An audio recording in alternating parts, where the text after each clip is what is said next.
पश्चिमी मीडिया ने दावा किया कि परमाणु बम बनाने के साथ ईरान अब रूस से घातक एयर डिफेंस सिस्टम S-400 भी लेने की तैयारी कर रहा है। रूस के इस हथियार को दुनिया के सबसे खतरनाक हथियारों में एक माना जाता है।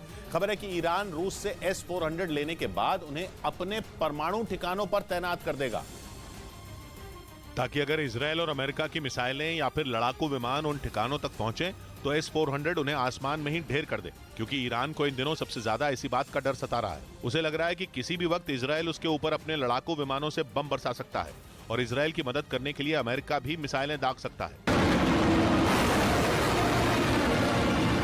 ईरान का ये डर ऐसा ही नहीं है, बल्कि इसके पीछे की वजह इजरायल के प्रधानमंत्री नेतन्याहू के आग उगलते तेवर हैं, जिन्होंने पूरी दुनिया के सामने ये ऐलान कर दिया कि ईरान के परमाणु ठिकानों को वो जला देंगे। और ईरान ने अगर परमाणु बम बनाने का सपना देखना नहीं छोड़ा तो ईरान का नाम ही दुनिया के नक्शे से मिटा दिया जाएगा। बेंजामिन नेतन्याहू का यह गुस्सा तब सामने आया जब यह खबर आई कि ईरान सिर्फ 12 दिनों के भीतर परमाणु बम बना लेगा।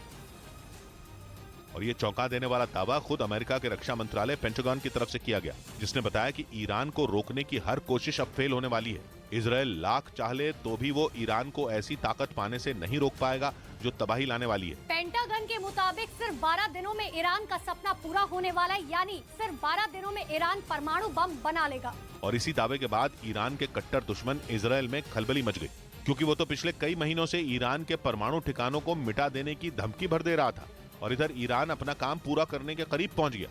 इसी के बाद नेतन्याहू ने वो बात कह दी जिससे ईरान के कान खड़े हो गए, क्योंकि नेतन्याहू ने इस बार सीधे शब्दों में यह बता दिया कि अब सिर्फ कोरी धमकियों से काम नहीं चलेगा, बल्कि ईरान पर हमला बोलकर ही उसे सबक सिखाया जाएगा।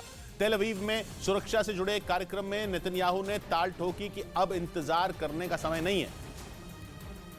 मतलब ये कि इजरायल की सेना को नेतन्याहू ने इशारों में हरी झंडी दिखा दी। उन्हें यह बता दिया कि जिसकी तैयारी महीनों से की जा रही थी उस जंग में उतरने का वक्त अब आ गया है। कहा जा रहा है कि नेतन्याहू की इस बार की धमकी ने ईरान की भी चिंता बढ़ा दी। ईरान को भी यकीन हो गया कि इस बार तो उसके परमाणु ठिकानों पर हमला होकर ही रहेगा, जिसके बाद उसे अपने दोस्त रूस की याद आई, क्योंकि यूक्रेन की जंग ने दोनों को नजदीक ला दिया है। ईरान ने शाहिद 136 ड्रोन देकर युद्ध में रूस की बड़ी मदद की, लेकिन अब खुद उसे ही रूस की जरूरत पड़ गई, जिसके बाद ईरान ने अपने ऊपर होने वाले हमले से निपटने के लिए रूस से S-400 एयर डिफेंस सिस्टम की मांग कर दी। क्योंकि यूक्रेन और रूस के बीच छिड़ी जंग के दौरान ईरान इस एयर डिफेंस सिस्टम की ताकत को अच्छी तरह देख चुका है और उसे भरोसा है कि रूस का ये डिफेंस सिस्टम उसके परमाणु ठिकानों का कवच साबित होगा, क्योंकि किसी भी खतरे की आहट मिलते ही S-400 हमला करने के लिए तुरंत तैयार हो जाता है। इससे निकली मिसाइलें पलक झपकते ही दुश्मन को ढेर कर देती हैं। रूस का यह हथियार इतना सटीक वार करता है कि 250 किलोमीटर दूर से भी टारगेट को धराशायी कर देता है। इसी वजह से S-400 को लड़ाकू विमानों, अटैक हेलीकॉप्टरों और मिसाइलों का काल भी कहा जाता है।